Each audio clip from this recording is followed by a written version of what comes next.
ইতিহাস পড়েন, আমরা 4 মাযহাব দুনিয়া জুড়ে 4 মাযহাবের ইমামদের মধ্যে ইতিহাস পড়ুন।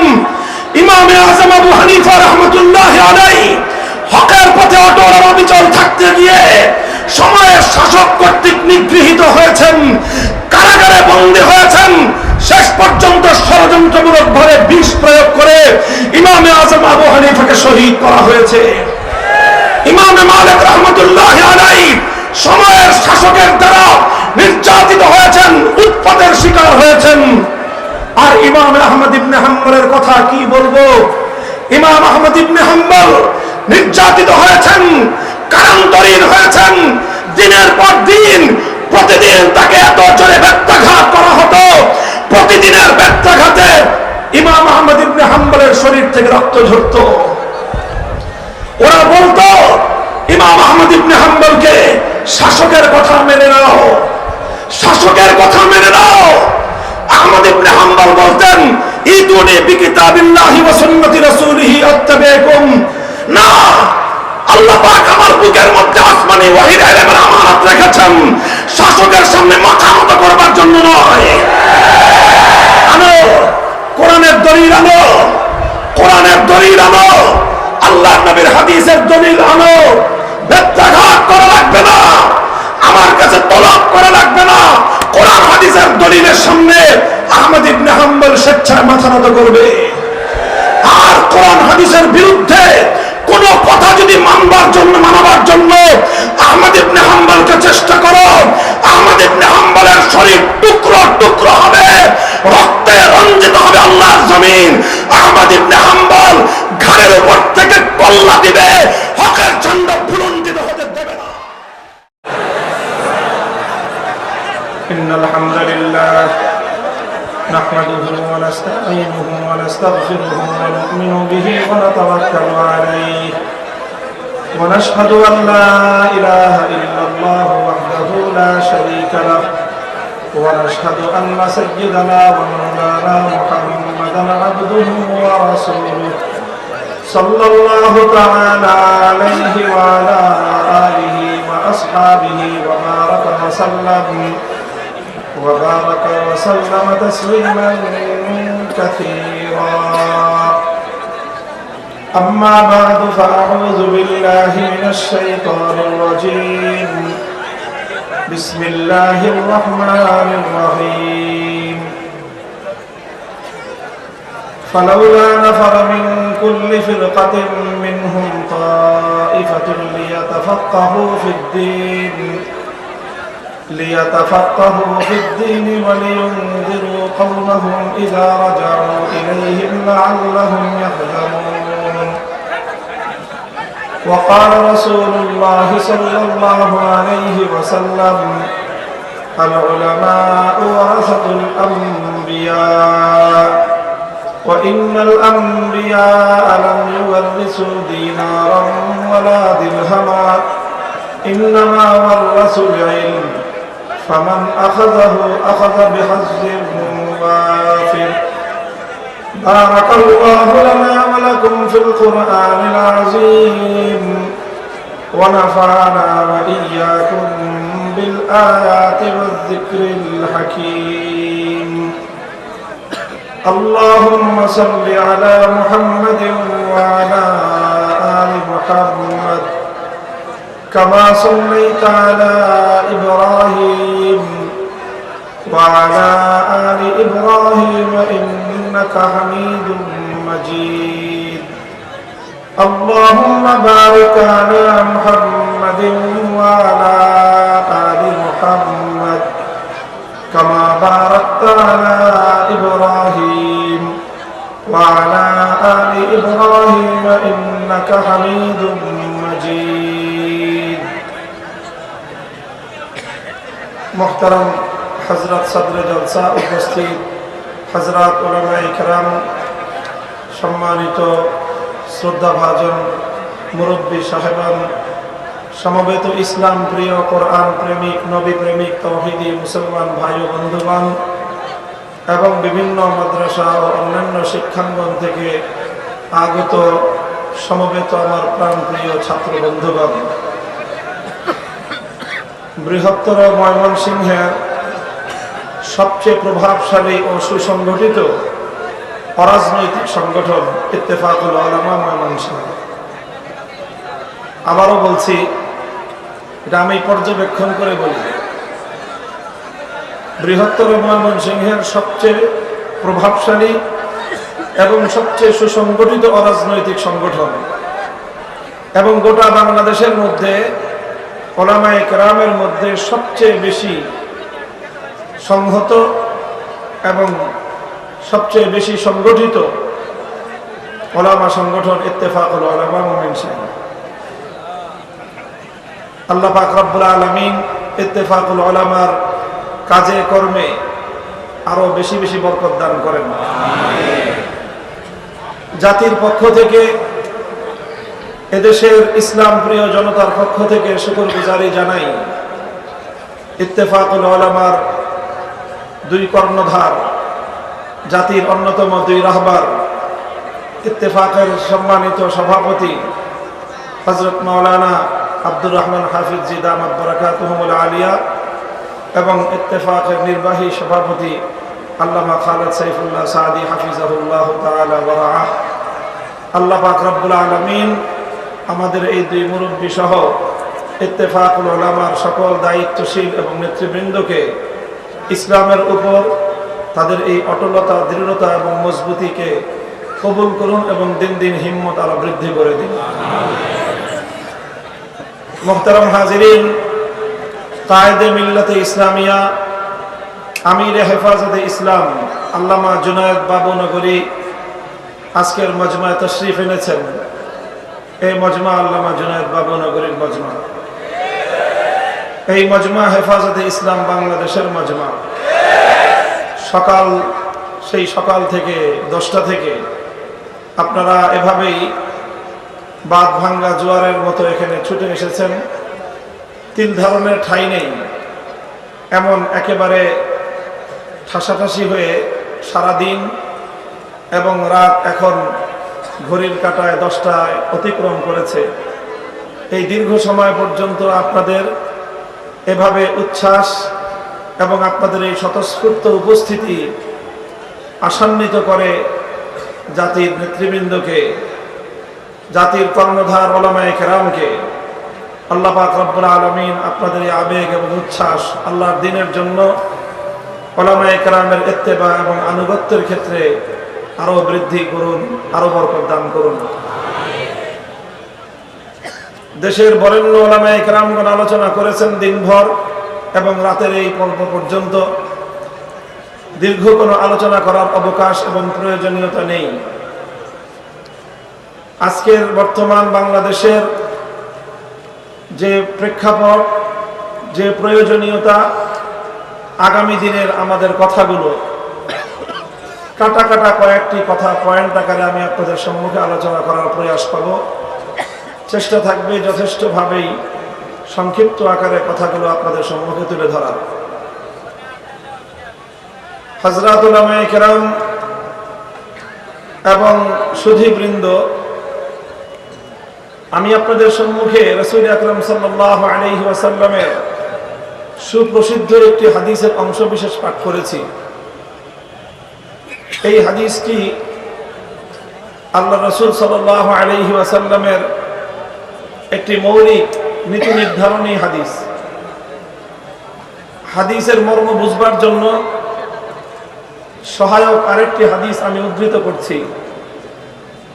সহিহ বুখারী, মুসলিম সহ হাদিসের প্রায় সকল কিতাবের মধ্যে একটি হাদিস বর্ণিত হয়েছে। আল্লাহ নবী বলেছেন, ইন্না বানি ইসরাঈলা কানাত তাসুসুহুমুল আমবিয়া কুল্লামা হালাকা নাবিয়্যুন খালাফাহু আখার ওয়ালা নাবিয়্যা বাদি। আল্লাহ নবী বলেছেন, আমাদের পূর্বে হাজার হাজার বছর পর্যন্ত বনি ইসরাইলের মধ্যে নবুয়তের ধারা জারি ছিল। বনি ইসরাইলের মধ্যে নবীগণ জাতির নেতৃত্ব দিতেন, জাতির হাল তারা ধরতেন। কুল্লামা হালাকা নাবিয়্যুন খালাফাহু আখার, একজন নবী দুনিয়া থেকে বিদায় নেওয়ার পরপরই আল্লাহর পক্ষ থেকে আরেকজন নবী প্রেরিত হতেন। তিনি পূর্ববর্তী নবীর জায়গায় আবার জাতির হাল ধরতেন, জাতির নেতৃত্ব দিতেন। এভাবেই হাজার হাজার বছর পর্যন্ত পৃথিবীর সভ্যতা বিনির্মিত হয়েছে।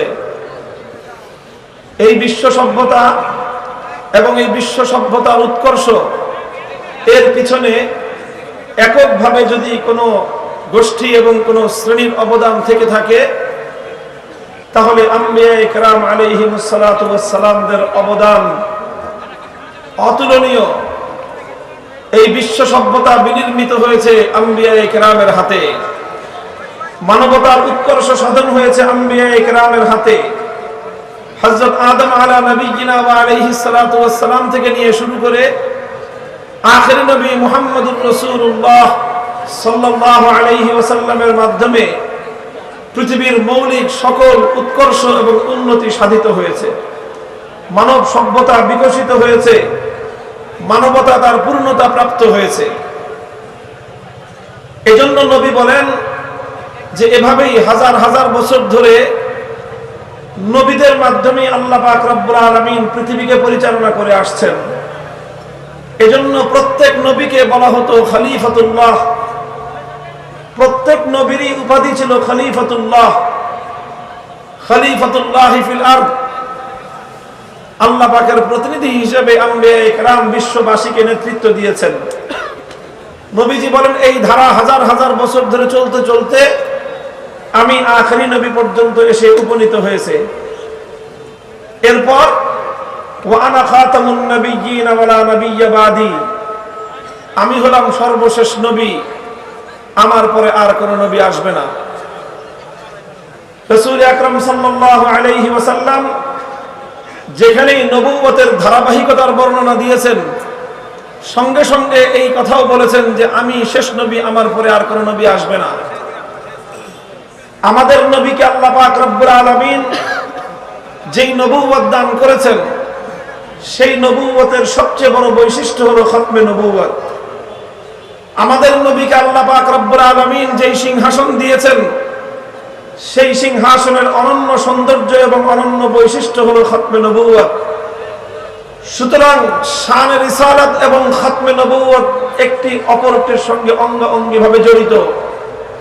নবুয়তের শানকে হেফাজত করতে চাইলে খতমে নবুয়তকে হেফাজত করতে হবে। খতমে নবুয়তের উপর কেউ আক্রমণ করলে শানে রিসালাতের উপর আক্রমণ হয়। সুতরাং যারা আশিকে রাসূল উম্মত মুহাম্মদ আরবি সাল্লাল্লাহু আলাইহি ওয়াসাল্লামকে যারা ভালোবাসে, তাদের দায়িত্ব এবং কর্তব্য হলো আল্লাহর পয়গম্বর মুহাম্মদুর রাসূলুল্লাহ সাল্লাল্লাহু আলাইহি ওয়াসাল্লামের জন্য আল্লাহর পক্ষ থেকে সংরক্ষিত এই খতমে নবুয়তের সিংহাসন এবং তার গৌরবকে সমুন্নত রাখা এবং হেফাজত করা। সুতরাং নবীর পরে আর কোন কুলাঙ্গার নবীজির খতমে নবুয়তের এই সিংহাসনে বসতে চাইবে, এর চেয়ে ভয়ঙ্কর কোন সংবাদ কোন উম্মতে মুহাম্মাদিয়ার জন্য হতে পারে না। কোন কুলাঙ্গার যদি খতমে নবুয়তের এই সিংহাসনে বসে আল্লাহর পয়গম্বরের ইজ্জতের চাদর নিয়ে টান দিতে চায়, প্রতিজন আশিকে রাসূল উম্মতের দায়িত্ব আর কর্তব্য হলো সেই কুলাঙ্গারের হাত থেকে খতমে নবুয়তের ইজ্জতকে হেফাজত করা। মুসলমানদের প্রতিনিধি হিসেবে শাসক বর্গের দায়িত্ব আর কর্তব্য হলো এই সকল কুলাঙ্গার নরকের কীটদের হাত থেকে খতমে নবুয়তের সিংহাসনকে হেফাজত করার ব্যবস্থা করা। দুঃখ এবং পরিতাপের সাথে বলতে হয়, আমাদের এই দেশ মুসলমানদের এই জাতির শাসক বর্গ তারা ঈমানের এই দাবি পূরণ করতে বরাবরই ব্যর্থতার পরিচয় দিচ্ছে। আর আমরা এবং আমাদের পূর্বসূরীরা বরাবর এই ঈমানি আবদার আর এই ঈমানি আহ্বান জানিয়ে যাচ্ছি। খতিব ওবায়দুল হক রাহমাতুল্লাহ আলাইহি জীবনভর চিৎকার করে গেছেন। শাইখুল হাদিস আল্লামা আজিজুল হক মুফতি ফজলুল হক আমিনী রাহিমাহুল্লাহ চিৎকার করে গেছেন। শাইখুল ইসলাম আল্লামা শাহ আহমদ শফি রহমতুল্লাহ আলাইহি জীবনের অন্তিম মুহূর্ত পর্যন্ত বড় আবেগ মাখা কণ্ঠে কথা বলে গেছেন।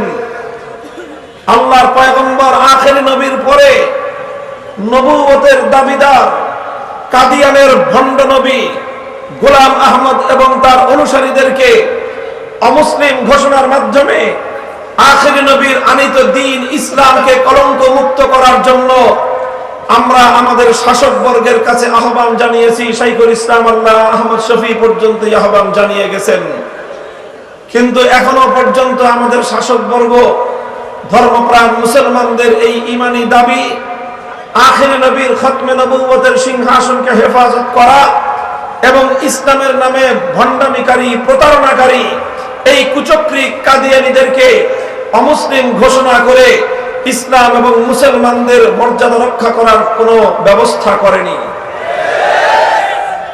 এভাবেই যদি চলতে থাকে আর এভাবেই যদি আমাদের দাবি উপেক্ষিত হতে থাকে, আখিরি পয়গম্বরের খতমে নবুয়তের সিংহাসনের উপরে কালিমা লেপন করার এই অশুভ ধারাকে যদি রাষ্ট্রীয়ভাবে সরকারিভাবে বন্ধ করবার ব্যবস্থা গ্রহণ না করা হয়, আগামী দিনে এ জাতি আবার খতমে নবুয়তের হেফাজতের জন্য টেকনাফ থেকে তেতুলিয়া পর্যন্ত ময়দানে নামতে বাধ্য হবে, ময়দানে নামতে বাধ্য হবে।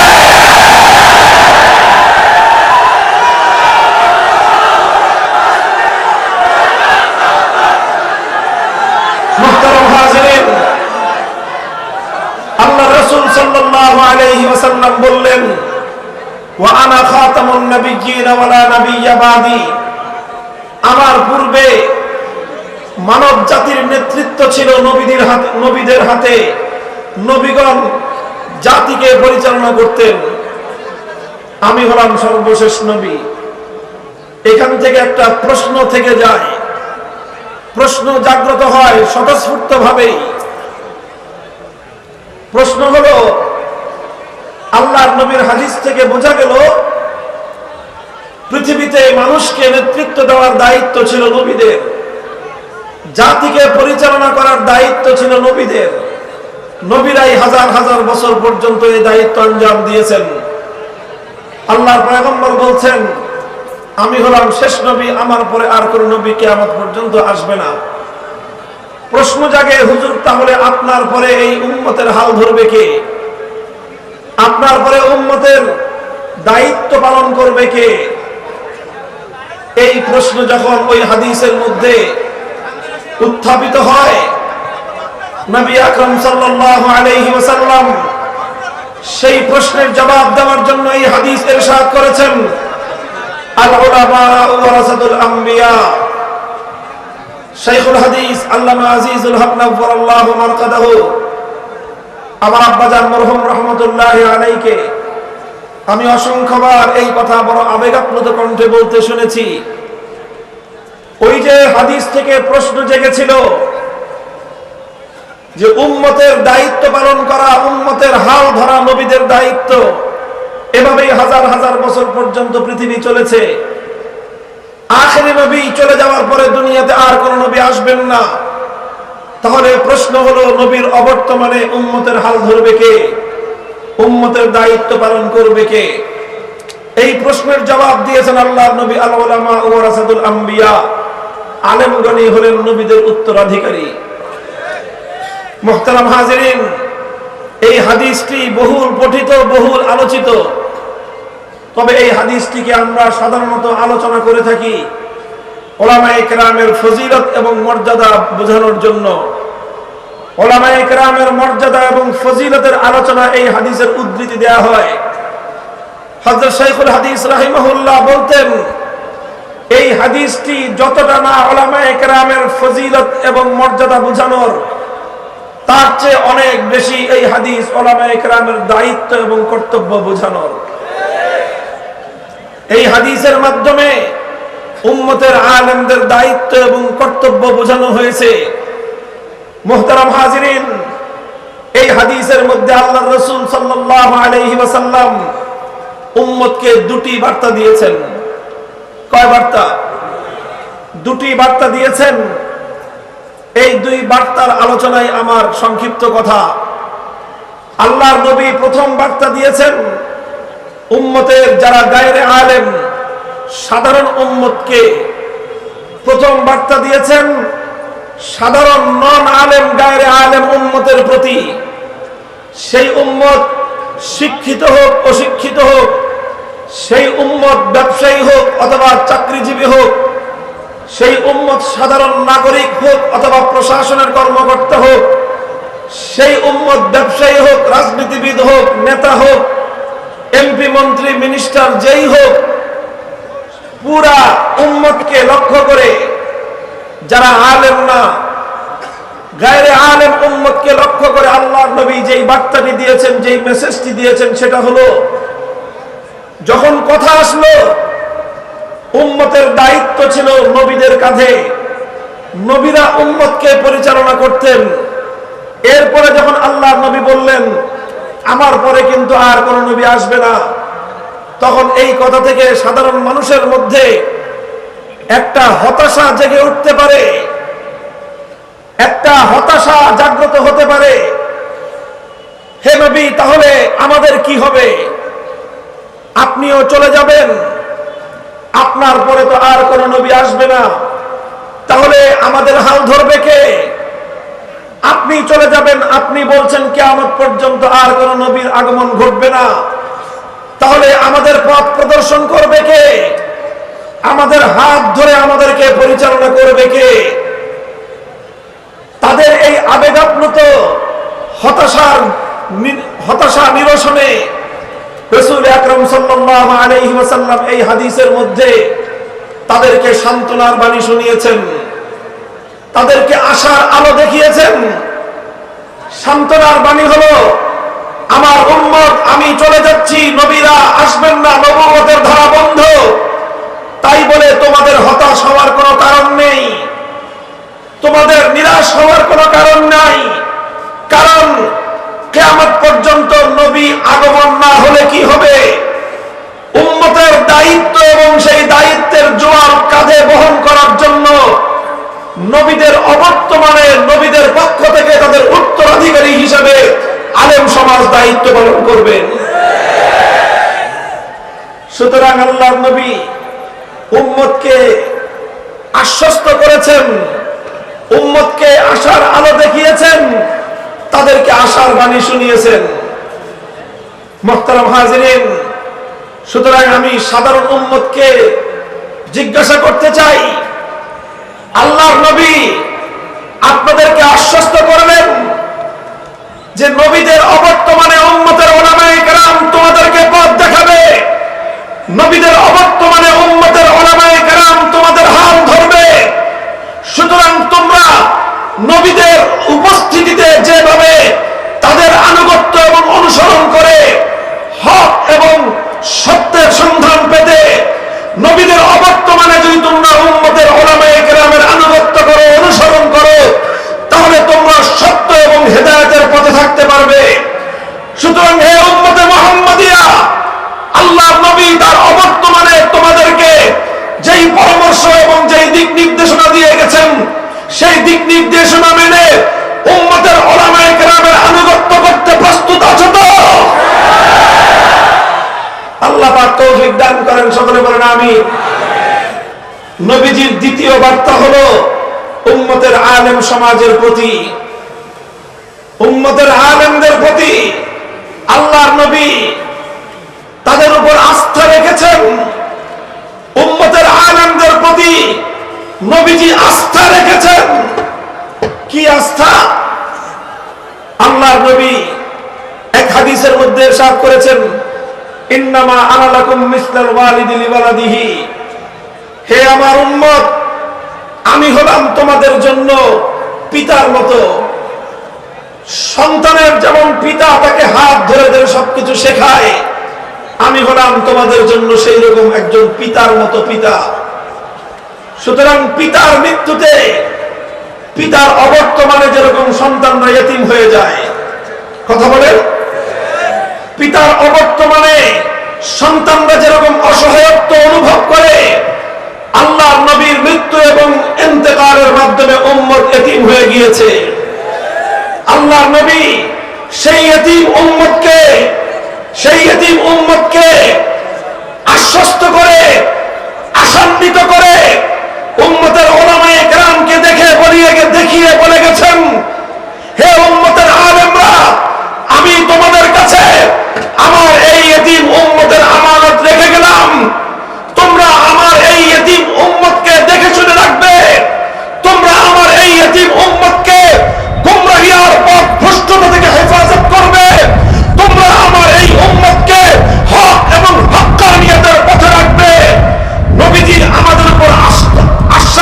রেখেছেন, আস্থা রেখেছেন।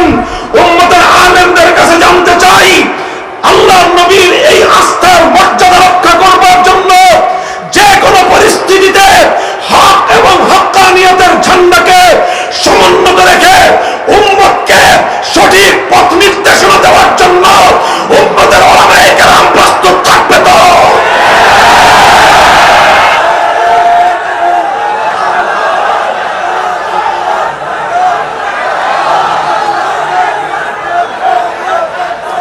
বসেন মুহতারাম হাজিরিন।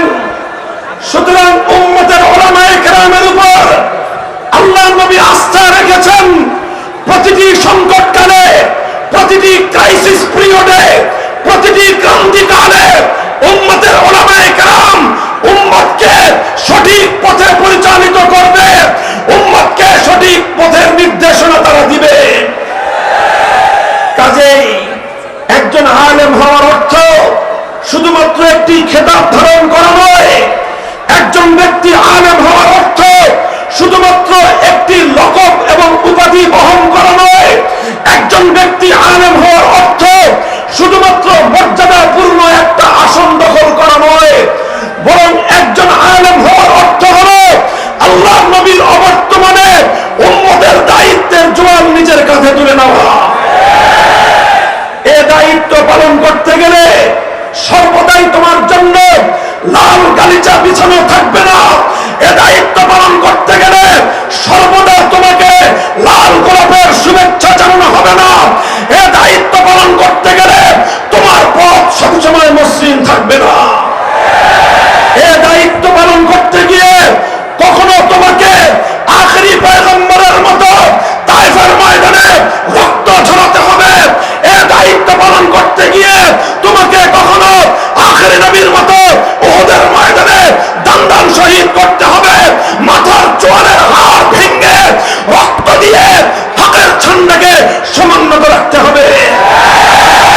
এ দায়িত্ব পালন করতে গিয়ে অনেক নবীকে দেশান্তরিত হতে হয়েছে। এ দায়িত্ব পালন করতে গিয়ে হযরত ইব্রাহিম খলিলুল্লাহকে অগ্নিকুণ্ডে নিক্ষিপ্ত হতে হয়েছে। এ দায়িত্ব পালন করতে গিয়ে হযরত মূসা কালিমুল্লাহকে জাতির অপবাদের শিকার হতে হয়েছে।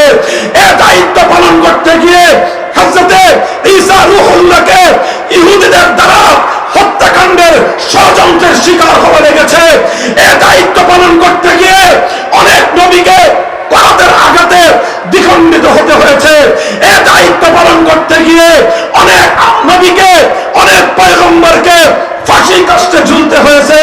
সুতরাং হে উম্মতের উলামায়ে কেরাম, নবুয়তের উত্তরাধিকারের দায়িত্ব শুধুমাত্র নবীদের উত্তরাধিকার হিসেবে মর্যাদা এবং সম্মান ভোগ করা নয়।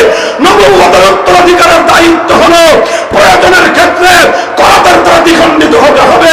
প্রয়োজনের ক্ষেত্রে ইব্রাহিমের মতো, ইব্রাহিম আলাইহিস সালামের মতো অগ্নিকুণ্ডে নিক্ষিপ্ত হতে প্রস্তুত থাকতে হবে। প্রয়োজনের ক্ষেত্রে মূসা কালিমুল্লাহর মতো অপবাদের শিকার হওয়া লাগবে।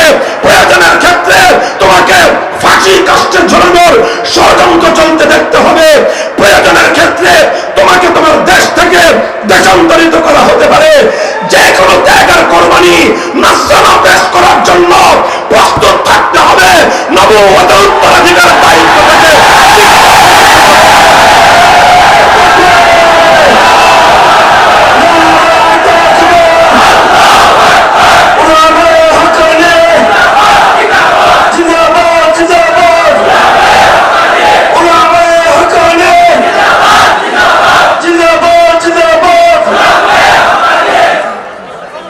সুতরাং উলামায়ে উম্মত তাদের জিম্মাদারি হলো একটা রাখালের মতো। এক একজন আলেম এক একজন রাখালের মতো ভূমিকা পালন করতে হবে। রাখাল যেমন সর্বদা চৌকান্নে থাকে, তার মেষপালের উপর কোনো নেকড়ে যেন হামলা করতে না পারে। কোন নেকড়ে যদি তার মেষপালের উপর হামলা করে, রাখালের দায়িত্ব কর্তব্য হলো নিজের জীবনের ঝুঁকি নিয়ে হলেও সেই নেকড়ের হাত থেকে মেষপালকে রক্ষা করা।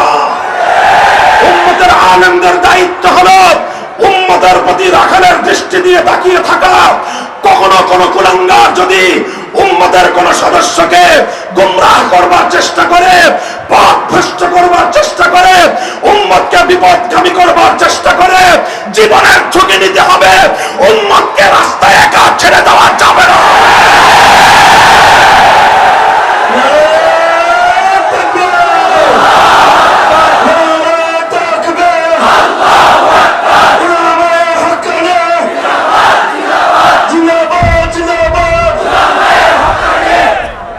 মুহতারাম হাজিরিন, কথা লম্বা নয়, সংক্ষিপ্ত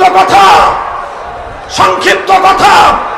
আলহামদুলিল্লাহ, আল্লাহর আখেরি পয়গম্বর যেমনি ভাবে তার ইতিম উম্মতের দায়িত্ব উম্মতের উলামায়ে কেরামের কাঁধে হস্তান্তর করে গিয়েছেন, উম্মতের আলেমদের কাঁধে চাপিয়ে দিয়ে গিয়েছেন, বিগত ১৩,০০০ বছরের ইতিহাস প্রমাণ করে সে দায়িত্ব পালন করতে গিয়ে প্রত্যেক যুগের উলামায়ে কেরাম রাতের অন্ধকারে উম্মতের জন্য চোখের অশ্রু দিয়েছেন, দিনের আলোতে প্রত্যেক যুগের হক্কানি উলামায়ে কেরাম উম্মতের জন্য মাথার ঘাম পায়ে ছড়িয়েছেন। যখন অশ্রুর ঘামে কাজ হয়নি, এই উম্মতের জন্য যুগে যুগে উম্মতের উলামায়ে কেরাম বুকের তাজা রক্ত দিতে প্রস্তুত থেকেছেন।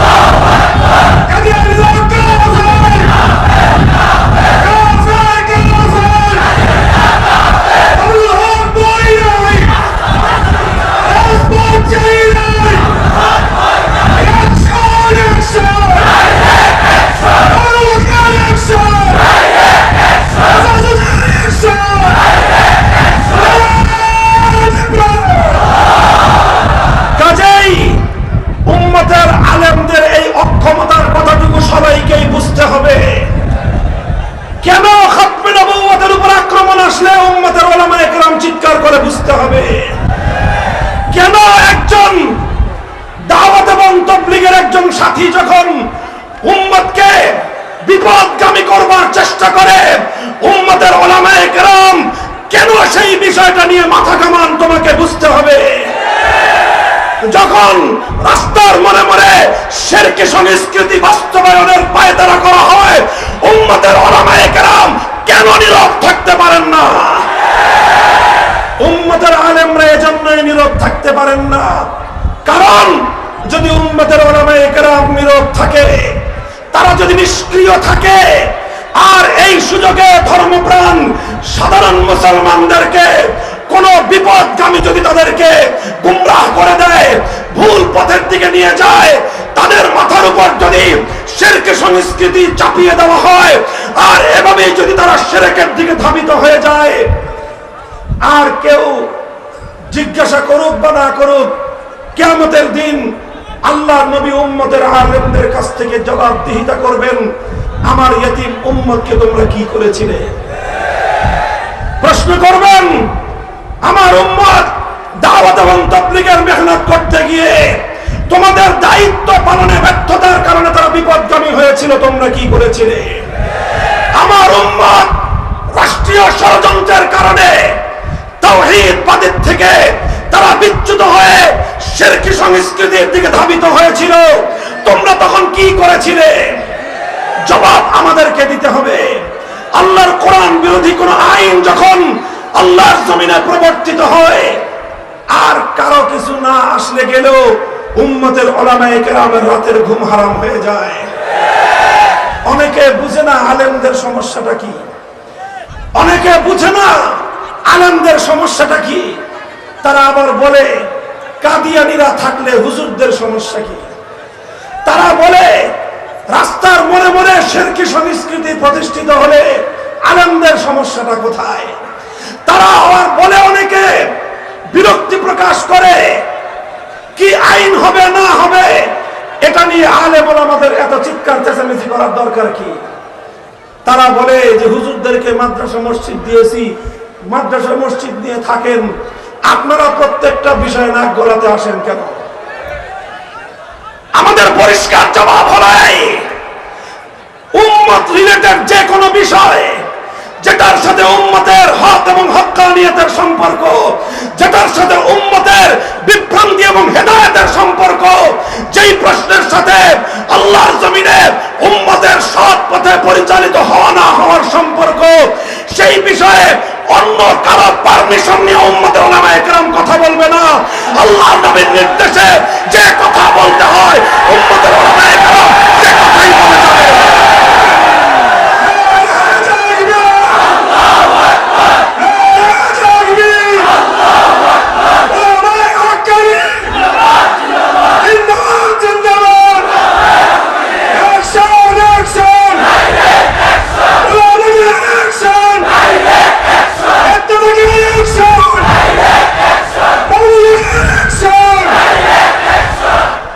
মুহতারাম হাজিরিন, 1400 বছরের উম্মতের আহলে হক ওলামাদের ইতিহাস আমাদের চোখের সামনে রাখতে হবে।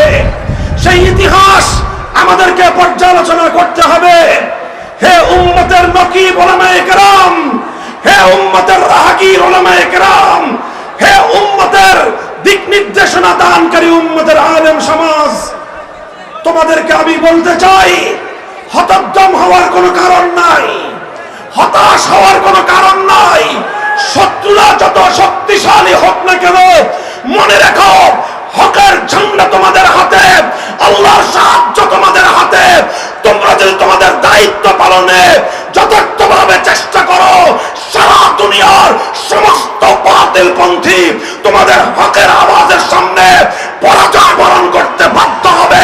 পরাজয়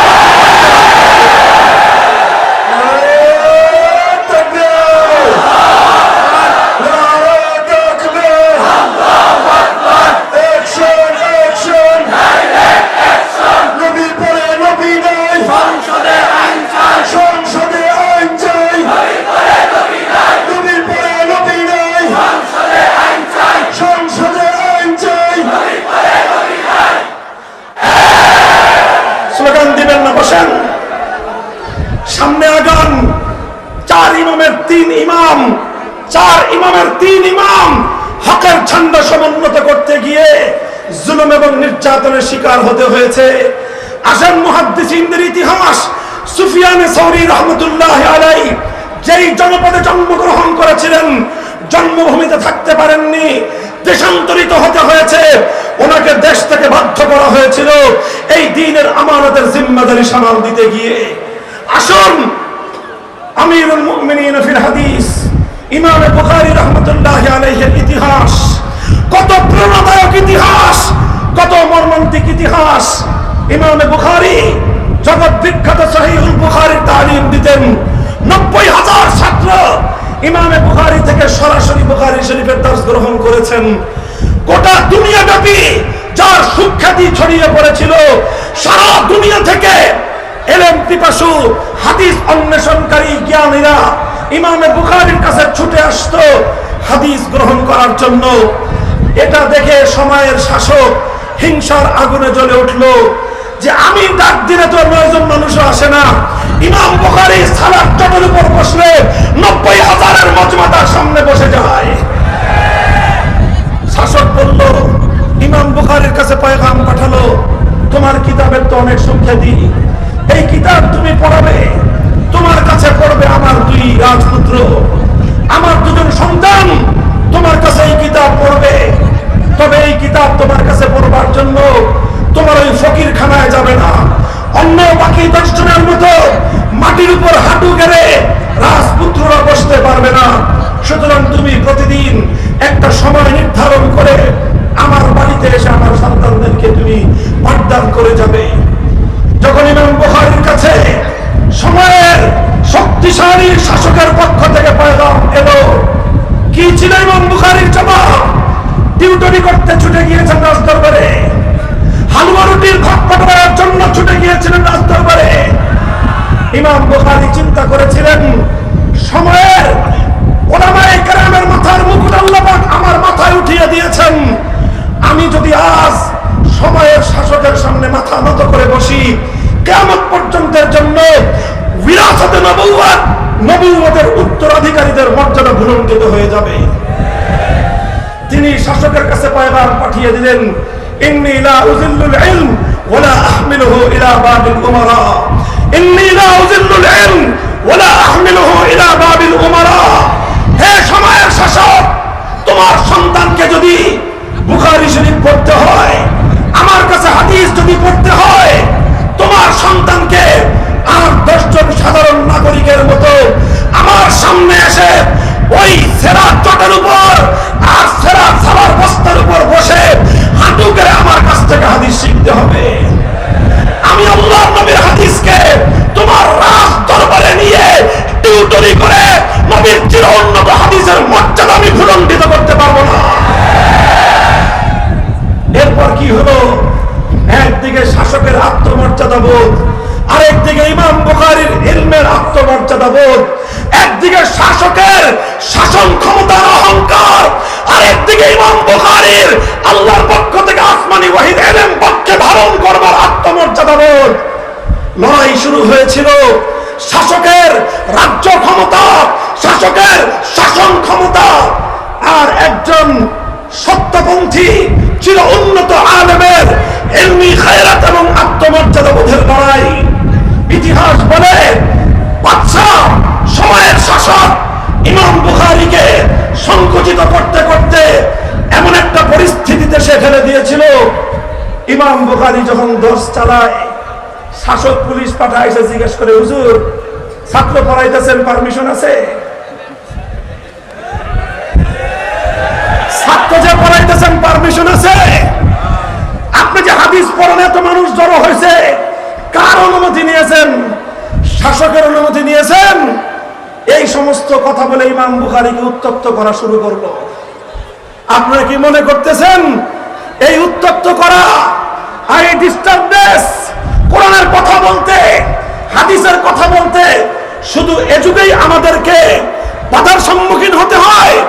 না, এটা তো আমাদের চিরন্তন বিরাসত, উত্তরাধিকার সূত্রে আমরা এটা পেয়েছি। উত্তরাধিকার সূত্রে যারা ইলমে ওহী পেয়েছো, উত্তরাধিকার সূত্রে যারা ইলমে ওহীর গৌরব আর মর্যাদা পেয়েছো, উত্তরাধিকার সূত্রেই ইলমে ওহীর সাথে ত্যাগ কোরবানির মেসনা তোমরা উপহার পেয়েছো। শুধু মর্যাদাটা নিবা, ত্যাগ আর কোরবানি দিবা না, তুমি সময়ের ইমাম বুখারীর অনুসারী হতে পারো না। তুমি ইমাম আযম আবু হানিফার অনুসারী বলে নিজের পরিচয় দিতে পারো না। মুহতারাম হাজিরিন, শেষ পর্যন্ত কি হয়েছিল? ইমাম বুখারী রাহমাতুল্লাহি আলাইহি শাসকের উৎপাতে অতিষ্ঠ হয়ে বুখারার মাদ্রাসা বন্ধ করে দিয়েছেন, তালিমের সিলসিলা বন্ধ করে দিয়ে শহর ছেড়ে জন্মস্থান ছেড়ে হিজরত করে চলে গেছেন অন্য কোথাও। মনের কষ্টে মনের দুঃখে খারতান নামক এক গ্রাম, এক বিবৃত পল্লীতে গিয়ে আল্লাহর কাছে বলেছিলেন, ইয়া আল্লাহ ইন্নাল আরদা ক্বাদ দাকাত আলাইয়া বিমা রাহাবাত ফাকবিজনি ইলাইক। ও আল্লাহ, শাসকের উৎপাতে আর ভালো লাগতেছে না, আর ভালো লাগতেছে না, এই জমিনের চেয়ে আমার কাছে তোমার কাছে চলে যাওয়াই বেশি ভালো লাগতেছে, তুমি আমাকে নিয়ে যাও তোমার কাছে। ইমাম বুখারী রাহমাতুল্লাহি আলাইহি ইন্তেকাল করেছেন জন্মস্থান বুখারাতে নয়, এই ইন্তেকাল করেছেন সেই খারতাঙ্গে, সেখানে ওনার কবর হয়েছে। কোন নামি দামি শহরে ইমাম বুখারীর কবর হয়নি, কোন আলোচিত মহাসড়কের পাশে ইমাম বুখারীর কবর হয়নি, অনেক বড় কোন মাদ্রাসা বিশ্ববিদ্যালয়ের গোরস্থানে ইমাম বুখারীর দাফন হয়নি।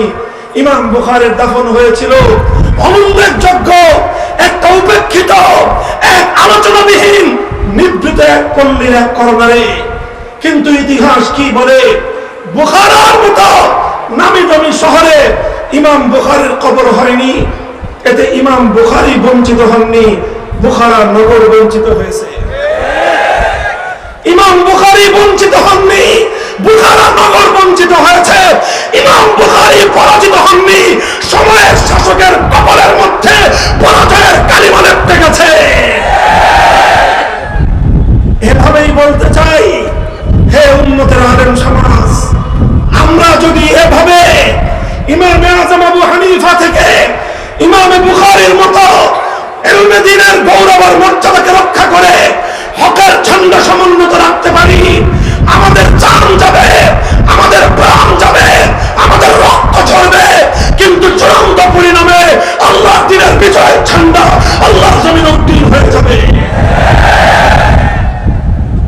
বলেন ঠিক না ঠিক? আল্লাহ পাক রব্বুল আলামিন আজকের এই যুগেও তার নজির দেখিয়ে দিয়েছেন। আল্লাহ এই যুগেও আমাদের জন্য আল্লাহ পাক পরীক্ষা সহজ করে দিয়েছেন। আমাদেরকে আল্লাহ পাক অতি সহজ পরীক্ষাতেই আল্লাহ পাক আমাদেরকে বিজয়ের নজরানা আল্লাহ আমাদেরকে উপহার দিয়েছেন। কথা বলেন ঠিক না ঠিক? মুহতারাম হাজিরিন, ইমামে আযম আবু হানিফা রাহমাতুল্লাহি আলাইহি যাদের দ্বারা কারা নির্যাতিত হয়েছিলেন, সেই শাসক কোন কাফের মুশরিক ছিলেন না, মুসলিম শাসক ছিলেন।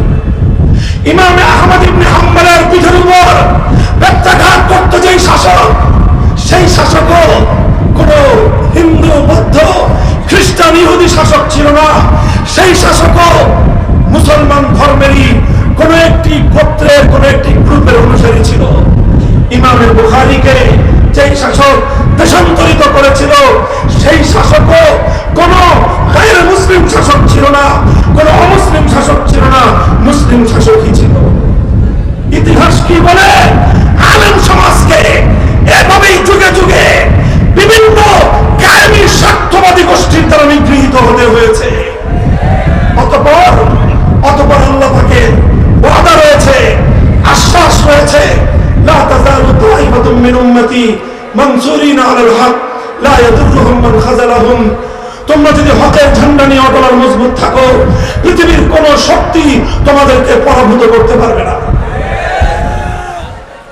9 জন, তারপরে 18 জন, তার আগে 15 জন, তারপরে 21 জন আলেম দ্বীনের তালিকা করে ওনারা জিজ্ঞাসা করে, এই 18 জনের তালিকার কোন আলেম আছে কিনা?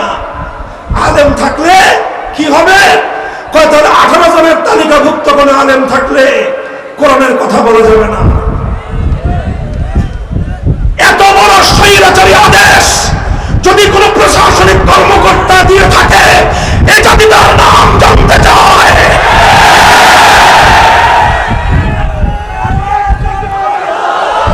ইত্তেফাকুল উলামাকে ধন্যবাদ জানাই, ইত্তেফাকুল উলামাকে ধন্যবাদ জানাই।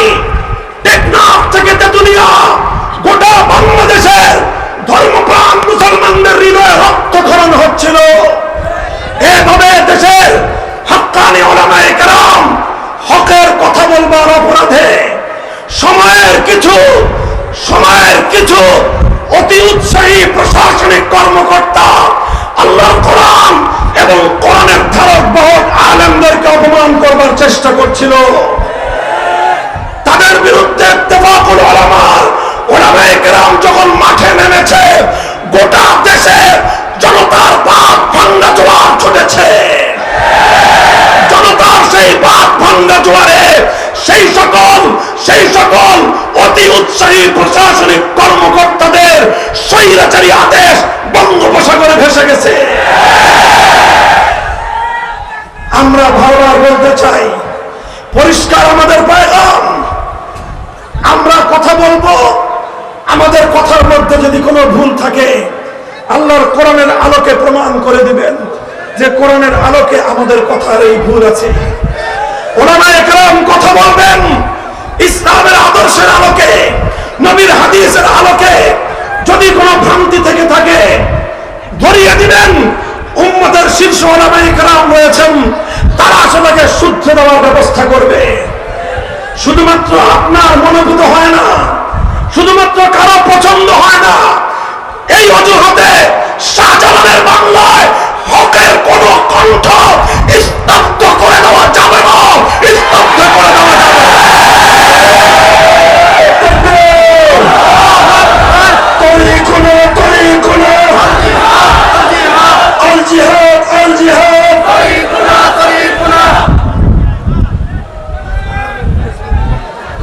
প্রস্তুত আছেন তো ইনশাআল্লাহ? উম্মতের আলেমদের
রাজনীতির উদ্দেশ্যে আমার আখেরি অনুরোধ, সর্বশেষ অনুরোধ, আমরা লক্ষ্য করেছি বাংলাদেশে উম্মতের উলামায়ে কেরাম ঐক্যবদ্ধভাবে একটা হকের কথা বলেছিলেন। সেই হকের কথা কিছু মানুষের মনোভূত হয়নি। তারা তাদের অনুসারীদেরকে, তারা তাদের দলের কর্মীদেরকে, কিছু কিছু নেতা তার দলের কর্মীদেরকে নিয়ে রাস্তায় রাস্তায় উম্মতের আলেমদের বিরুদ্ধে তাদের কর্মীদেরকে নিয়ে মাঠে নেমেছে। তারা উম্মতের আলেমদের ব্যাপারে অশালীন কটূক্তি করেছে। উম্মতের উলামায়ে কেরামের বিরুদ্ধে তারা তাদের অনুসারী আর দলের কর্মীদেরকে মাঠে ব্যবহার করবার চেষ্টা করেছে। আমি রাজনীতির ঊর্ধ্বে উঠে কথা বলতে চাই, কোন দলের পক্ষে বিপক্ষে নয়।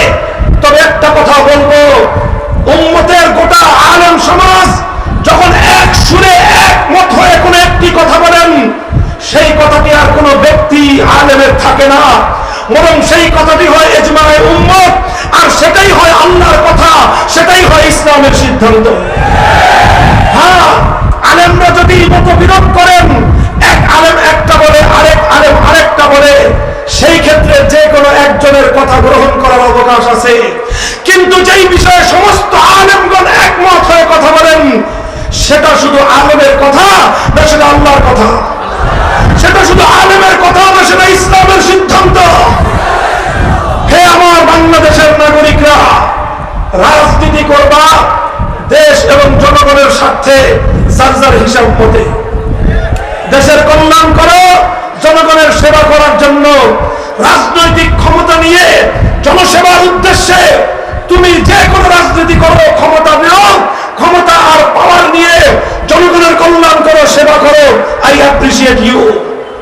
আমি তোমাকে সম্মান জানাই, গম চুরি করবে না।